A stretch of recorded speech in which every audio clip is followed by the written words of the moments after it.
May namataang low pressure area ang Pag-asa sa silangang bahagi ng southeastern Luzon. Apektado naman ang easterlies ng ilang lugar sa bansa. Alamin natin ang lagay ng panahon mula kay Denise Osorio. Live, Rise and Shine, Denise. Yes, Audrey, pumasok na ng Philippine Area of Responsibility kagabi at around 6 p.m. ang binabantayang low pressure area ng Pag-asa. May layo ito na 1,080 kilometers silangan ng southeastern Luzon at may posibilidad na ito o high possibility na maging isang bagyo within the next 24 to 48 hours. Sa kasalukuyang kumikilos ito ng pa-westward o pakanluran na may taglay na bilis na 20 kilometers per hour at gagalaw ito.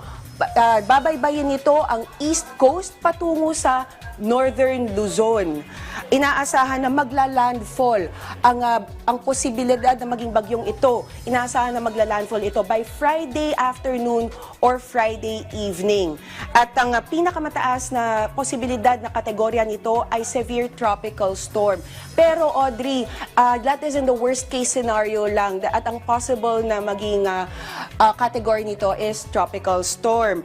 Ayon sa Pag-asa, Audrey, sa ngayon wala pang direktang epekto ang LPA sa bansa. Pero bukas makakaramdam na ng epekto ng trough nito habang patuloy ang easterlies o mainit na hangin mula sa Pacific Ocean na magdudulot ng maulap na kalangitan at pabugso-bugso ng pag-ulan sa mga bahagi ng Metro Manila, Bicol Region, Bulacan, Rizal at Quezon, habang isolated rain showers ang mararanasan sa ilang bahagi ng bansa.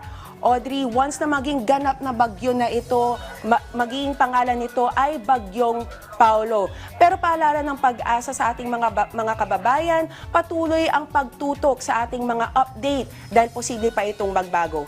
Yan ang pinakahuling balita mula rito sa Pag-asa. Balik sa iyo, Audrey. Maraming salamat, Denise Osorio.